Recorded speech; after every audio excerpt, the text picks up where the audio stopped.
పరిశుద్ధ గ్రంథం ఛానల్ వీక్షిస్తున్న ప్రతి ఒక్కరికి దేవుని పేరిట వందనాలు తెలియజేసుకుంటున్నాం. ప్రేమ, సంతోషము, సమాధానం సదా మీకు తోడేండి నడిపించిన గాక. నిన్నటి దినాన నెహెమ్యా గ్రంథము 3వ అధ్యాయం చదువుకున్నాం. ఈరోజు నెహెమ్యా గ్రంథము 4వ అధ్యాయం చదువుకున్నాం. మేము గోడ కట్టుచున్న సమాచారం విని సన్బల్లాటును మిగులు కోపగించి రౌద్రుడే యూదులను ఎగతాళి చేసి సోమ్రోను దండువారి ఎదుటను తన స్నేహితుల ఎదుటను ఇట్లానెను, దుర్బలులైన ఈ యూదులు ఏమి చేయుదురు? తమంతట తామే ఈ పని ముగింతురా? బలులు అర్పించి బలపరుచుకొందురా? ఒక దినమందే ముగింతురా? కాల్చబడిన చెత్తను, కుప్పలుగా పడిన రాళ్లను మరల బలమైనవిగా చేయుదురా? మరియు అమ్మోనీయుడైన టోబియా అతని యొద్ద నుండి వారు కట్టిన దానిపైకి ఒక నక్క ఎగిరినట్టయిన వారి రాతి కూడా పడిపోవనెను. మా దేవా, ఆలకించుము. మేము తిరస్కారము నొందివారము. వారి నింద వారి తలల మీదకి వచ్చినట్లు చేసి వారు చెరపట్టబడిన వారై వారు నివసించు దేశంలోనే వారిని దోపునకు అప్పగించుము. వారు కట్టువారిని బట్టి నీకు కోపం పుట్టించి ఉండిరి గనుక వారి దోషమును పరిహరింపకము, నీ ఎదుట వారి పాపమును తుడిచివెయ్యకము. అయినను పని చేయుటకు జనులకు మనసు కలిగి ఉండెను గనుక మేము గోడను కట్టించుచుంటిమి. అది సగం ఎత్తు కట్టబడి ఉండెను. సన్బల్లాటును, టోబియాయును, అరబీయులను, అమ్మోనీయులను, అష్డోదీయులను యెరూషలేము యొక్క గోడలు కట్టబడిననియు బీటలన్నీ కప్పబడిననియు వినినప్పుడు మిగులు కోపపడి యెరూషలేము మీదకి యుద్ధమునకు వచ్చి పని ఆటంకపరచవలనని వారందరూ కట్టుకట్టి మమ్మను కలతపరచగా మేము మా దేవునికి ప్రార్థన చేసి వారి భయము చేత రాత్రింబగళ్ళు కావలియుంచితిమి. అప్పుడు యోధావారు బరువులు మోయువారి బలము తగ్గిపోయిన ఉన్న చెత్త విస్తారము గోడ కట్టలేమని చెప్పగా మా విరోధులను వారు తెలుసుకొనకుండాను చూడకుండాను మనం వారి మధ్యకు చొరబడి వారిని చంపి పని ఆటంకపరచుదమనిరి.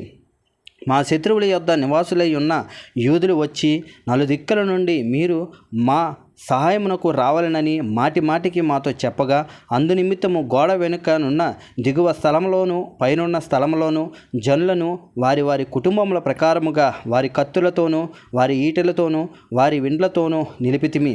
అంతటా నేను లేచి చూచి ప్రధానులతోనూ అధికారులతోనూ జనులతోనూ వారికి, మీరు భయపడకుడి, మహాగణుడను భయంకరుడనగు యెహోవా జ్ఞాపకము చేసుకొని మీ సహోదరుల పక్షముగాను, మీ కుమారుల పక్షముగాను, మీ కుమార్తెల పక్షముగాను, మీ భార్యల పక్షముగాను నీ నివాసము మీకుండినట్లు యుద్ధము చేయుడి అంటిని.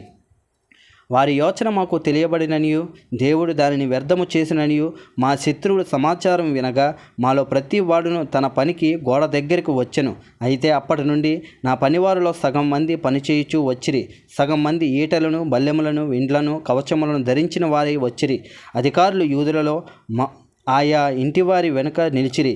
గోడ కట్టువారును, బరువులు మోయువారును, బరువులు ఎత్తువారును ఒక్కొక్కరు ఒక చేతితో పని చేసి ఒక చేతితో ఆయుధము పట్టుకొని ఉండిరి.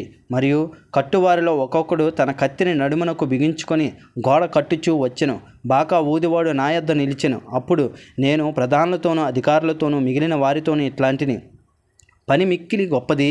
మనము గోడ మీద ఒకరికొకరు చాలా ఎడముగా ఉన్నాము గనుక ఏ స్థలంలో మీకు బాకానాదం వినబడినో అక్కడికి మా దగ్గరకు రండి.